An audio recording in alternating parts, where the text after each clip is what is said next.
So, Severance, I'm sure you've heard of this show by Apple TV, and it is a great show. Everybody loves it. But let's talk about episode 8. That episode, I'm sure you remember it. That is, if Drag was the name of an episode, it would be Severance Season 2, Episode 8. The one that included Miss Cobell's entire plot. Like I was watching the episode and getting bored, hoping that, we would move to the main characters in the show eventually in that episode. But then I scroll down and I see the timer on the video is already halfway through. I'm like, okay, we're doing this. We're doing an entire episode of just, I don't know what the episode was. This episode felt like it could have been a 3-4 minutes side plot on a different episode. This episode was very unnecessary. It was super slow. It was dragging.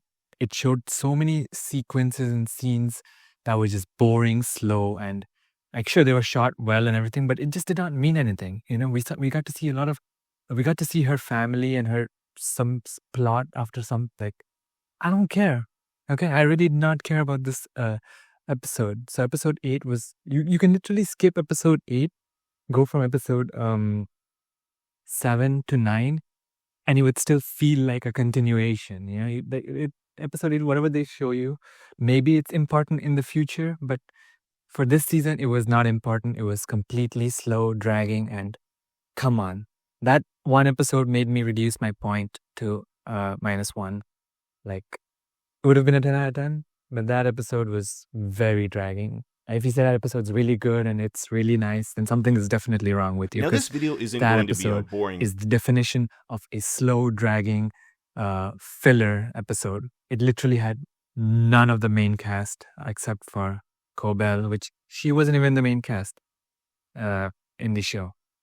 But that being said, the show is amazing. It's great. I love the ending. I love the way they portrayed a lot of good stuff. Like the reason why I hate episode 8 so much is because episode 7 was so much the opposite. It gave us the backstory of the wife and the amount of transitions that they did on that episode. Like they did not have to go that hard with the transitions, but they did. And there were so many subtle shots and flashbacks and music and just nostalgic to that episode 7, that when episode 8 came, you were like, okay, what are we doing now? Like the what do you call that? The drop from episode 7 to episode 8 was insane. So I wanted to talk about this. Like everyone loves Severance and no one's saying anything bad about it, rightfully. I thought, why not make a video that's a little different and talk something bad about Severance, which was episode 8. It was absolutely horrible.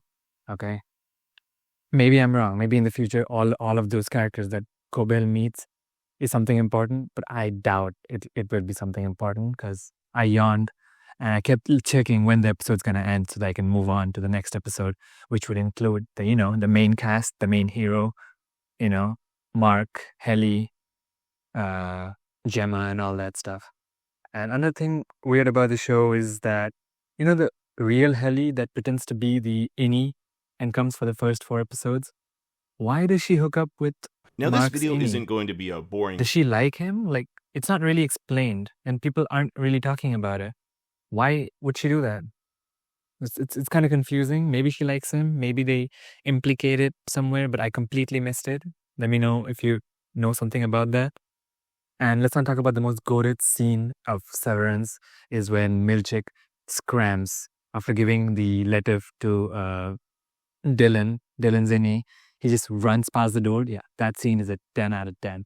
Masterpiece. Like, I have not seen comedy more better than that. Let me know what you thought about Severance in the comments. Season 2.